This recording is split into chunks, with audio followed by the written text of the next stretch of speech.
There's a reason the same emotions keep resurfacing in your life. The same reactions, the same patterns, the same internal tension that never fully disappears. You've tried to move on. You've told yourself you're over it. You've distracted yourself, buried it, rationalized it. But it keeps showing up. Not because you're weak, not because you're broken, but because you're not actually healing the wound. You're protecting it. And protection can look very convincing. It can look like strength, like control, like independence.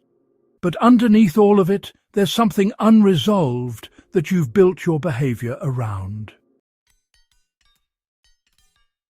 How protection disguises itself as strength. When something hurts you deeply, your mind doesn't forget it. It adapts to it. It creates strategies to make sure you never feel that same pain again. If you were hurt in a relationship, you may become guarded. You tell yourself you're just being careful, that you don't trust easily. But what you're really doing is avoiding vulnerability altogether. If you were criticized or made to feel inadequate, you may become hyper-independent or driven. You tell yourself you're focused, that you don't need anyone. But underneath that is a refusal to ever feel small again. These are not random traits, they are protective responses. The problem is, protection is not healing. Protection keeps the wound covered, but it never allows it to close. Why the wound stays active beneath your behavior. When you protect a wound instead of addressing it, it doesn't disappear. It stays active beneath the surface, influencing how you think, how you react, and how you connect with others. You may notice that certain situations trigger strong emotional reactions that feel disproportionate. A small rejection feels like a deep betrayal. A minor criticism feels like a personal attack. Being ignored feels like being abandoned. These reactions are not about the present moment. They're about the original wound that was never fully processed. And because it was never processed, your system treats every similar situation as a threat. So you react, you withdraw, you defend, you shut down. Not because of what's happening now, but because of what happened before. How this shows up across different stages of life. This pattern doesn't belong to one age group. It evolves as you do. When you're younger, it may show up as insecurity, people-pleasing, or emotional reactivity.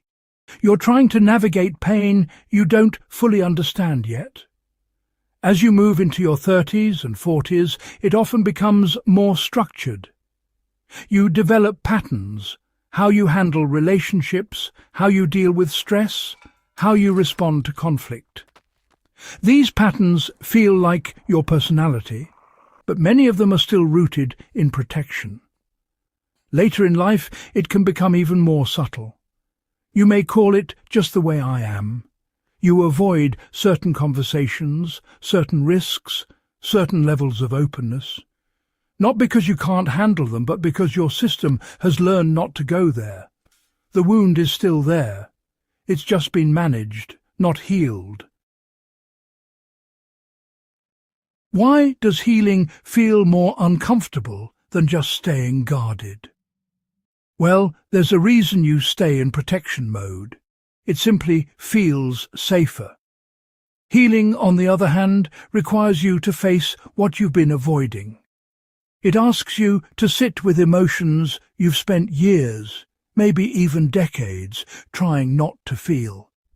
It means revisiting memories, thoughts, or experiences that honestly are just downright uncomfortable. Your mind, you see, interprets all this as danger, even though, in reality, it's necessary for growth. So it resists. It tells you to stay busy, to keep yourself distracted, to stay in control. It convinces you, almost slyly, that you're fine the way you are, that there's no need to go any deeper. But that, right there, is the very mechanism that keeps the wound active. Healing feels uncomfortable because, well, it involves exposure. Protection feels comfortable because it involves avoidance.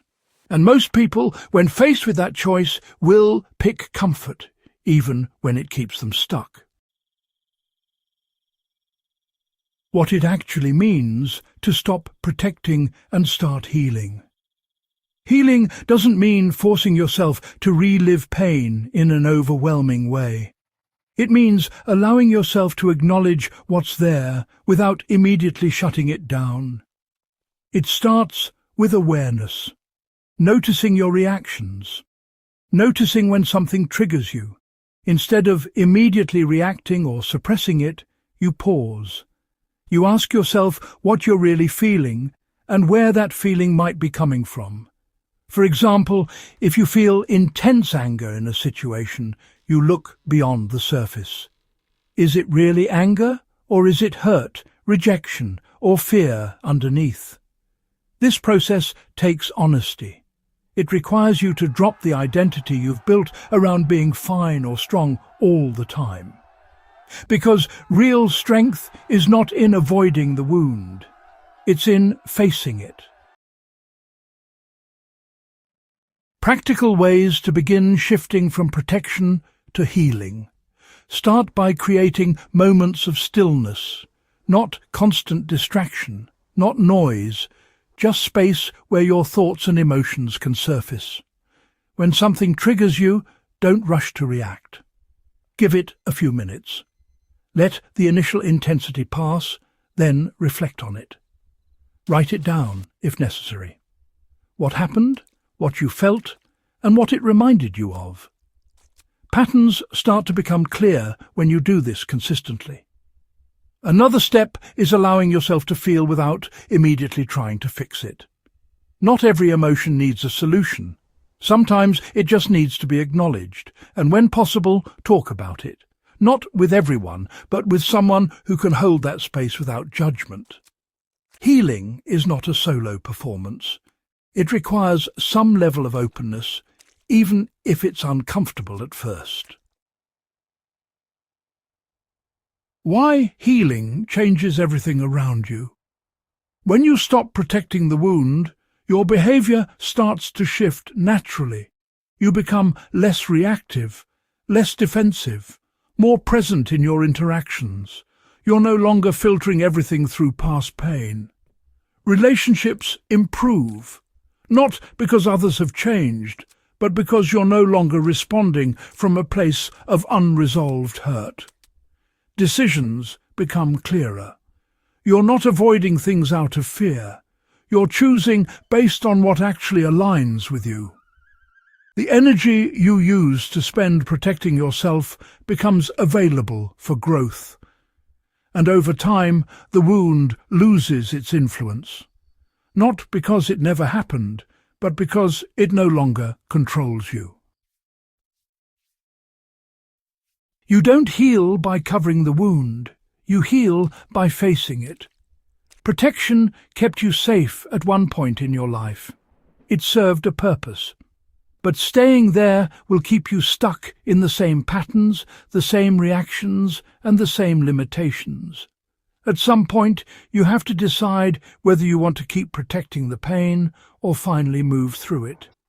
If this gave you clarity, subscribe and share this with someone who needs to understand why they're stuck and what it actually takes to start healing.